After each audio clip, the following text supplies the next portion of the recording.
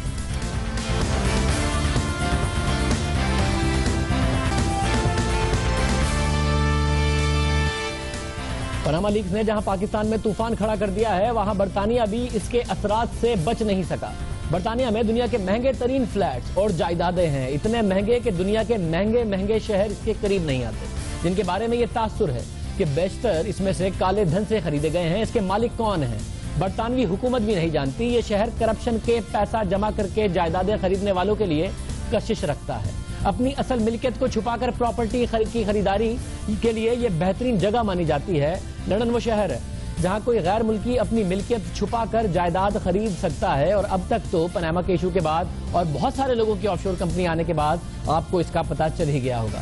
لیکن اب ایسا کرنا ممکن نہیں رہے گا. دنیا بھر سے کرپشن کا پیسہ جمع کر کے لندن میں پرتعیش گھر بنانے والوں کو اب مشکلات کا سامنا کرنا پڑے گا. برطانیہ کے وزیر اعظم ڈیوڈ کیمرون, جن کا نام پاناما لیکس میں خود بھی سامنے آیا, انہوں نے خود پر لگنے والے الزام کو دھونے کی کوشش کی. اپنے 6 سال کے ٹیکس ریٹرن سامنے لے کر آئے, اپنے پورے خاندان کے اثاثوں کو سامنے لے کر آئے, پارلیمنٹ کو اعتماد میں لیا. نہ صرف خود پر لگنے والے الزامات کو دھویا بلکہ لندن میں کالے دھن سے بننے والے فلیٹس اور جائیدادیں خریدنے والوں کا راستہ روکنے کے لیے سنجیدہ کوششیں کرتے دکھائی دے رہے ہیں. معروف برطانوی جریدے ٹیلی گراف کے مطابق برطانیہ کے پارلیمنٹ میں بل لانے کی بات کی جا رہی ہے, قانون سازی کی جا رہی ہے تاکہ ان لوگوں کا راستہ روکا جا سکے جو کالے پیسے سے قیمتی ترین فلیٹس خریدتے ہیں. برطانیہ کے وزیر اعظم ڈیوڈ کیمرون نے کہا ہے کہ اب اس سلسلے کو روکنا ہوگا. غیر ملکی کمپنیاں جو برطانیہ میں جائیدادیں رکھتی ہیں انہیں اپنے اثاثوں کو عوام کے سامنے لانا ہوگا. اس کے لیے اقدامات کیے جا رہے ہیں اور ایک باقاعدہ طور پر قانون سازی کے لیے کوشش کی جا رہی ہے جس کے تحت لندن میں جائیداد خریدنے والے غیر ملکیوں کو اپنی شناخت ظاہر کرنا ہوگی.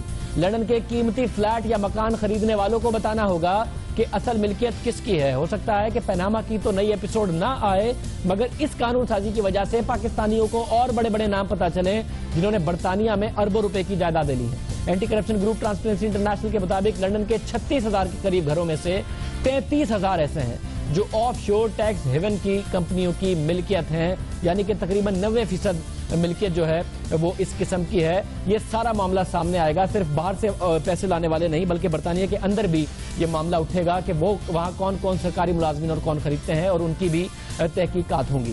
آج کے پروگرام میں اتنا ہی. اب آپ سے کل کے پروگرام میں ملاقات ہوگی. یاد دیجیے. اللہ حافظ.